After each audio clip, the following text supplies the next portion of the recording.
guys, my name is Nako Nakatsuka. I'm a fourth year chemistry PhD student at UCLA, and today I'll be helping you guys out by going over some general chemistry concepts.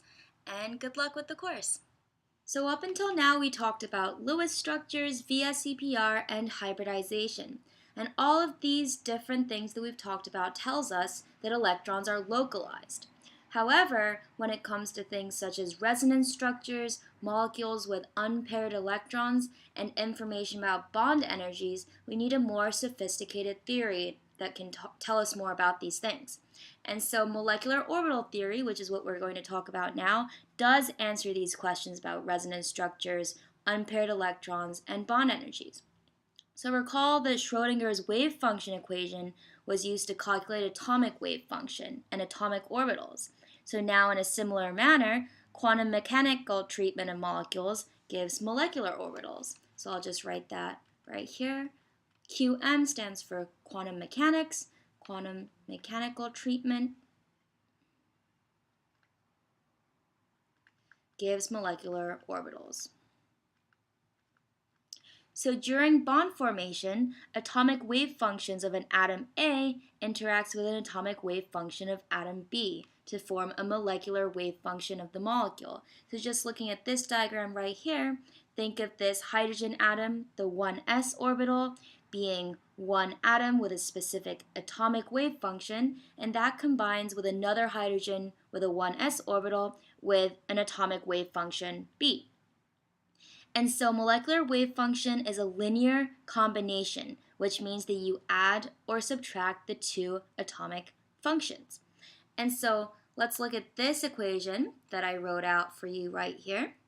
And this says that the molecular wave function, this wave function equation right here, is the contribution of each atomic orbital determined by constants Ca and Cb, depending on each individual atom. And so in the case of bonding, we have Ca wave function A plus Cb wave function B, like this. And this results in a constructive overlap, and you end up with a bonding orbital, like this, where they basically combined. So two atomic orbitals basically overlap. On the other hand, this is called antibonding.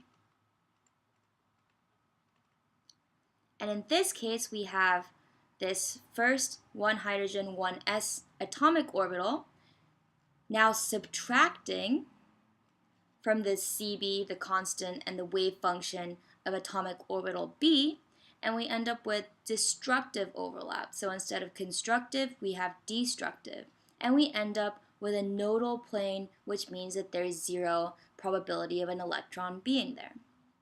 And so a nodal plane always indicates an area with zero possibility of electron distribution. And so in this case, the two atomic orbitals do not overlap. So one thing to remember here is that the number of orbitals is always conserved. So two atomic orbitals interact to form one bonding molecular orbital and one antibonding molecular orbital. And a bonding molecular orbital is always lower in energy than an antibonding molecular orbital. And so basically this energy difference between the bonding versus antibonding orbitals can be illustrated by this molecular orbital energy level diagram, also known as a correlation diagram. So in this case, this is a molecular orbital energy level diagram for two interacting atomic orbitals forming a sigma bond. And so remember we talked about how there's sigma bonds and pi bonds. Sigma bonds is when you have one single bond, and then you have pi bonds getting involved when you have double or triple bonds. So in this case, this indicates a filled bonding molecular orbital. This indicates an atomic orbital for atom A. So let me write that down for you. Atomic orbital. And then again, this is atom B. an atomic orbital. And up here is an empty antibonding molecular orbital. So as you can see, the middle part right here is indicating the molecule, the bonding and the antibonding molecules, whereas we have two atoms that combine to create either constructive overlap, which is bonding, or destructive overlap, which is antibonding. And this above correlation diagram right here describes the molecular orbital for H2. Why do we know that it's H2? Because the number of electrons for atom A is 1, the number of electrons for atom B is 1 as well, and so the only element with only one electron is hydrogen.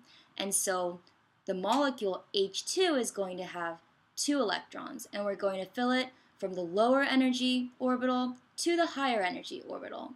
And since this is much lower in energy than this, we're going to fill up both electrons in the bonding molecular orbital first, before we even get to the antibonding. So I'll show you a couple of examples of these MO energy level diagrams in a second, but just wanted to introduce you to what the very simple H2 molecule looks like in an energy level diagram. Down the rabbit hole, dug in deep in my unbelief, and I'm running on.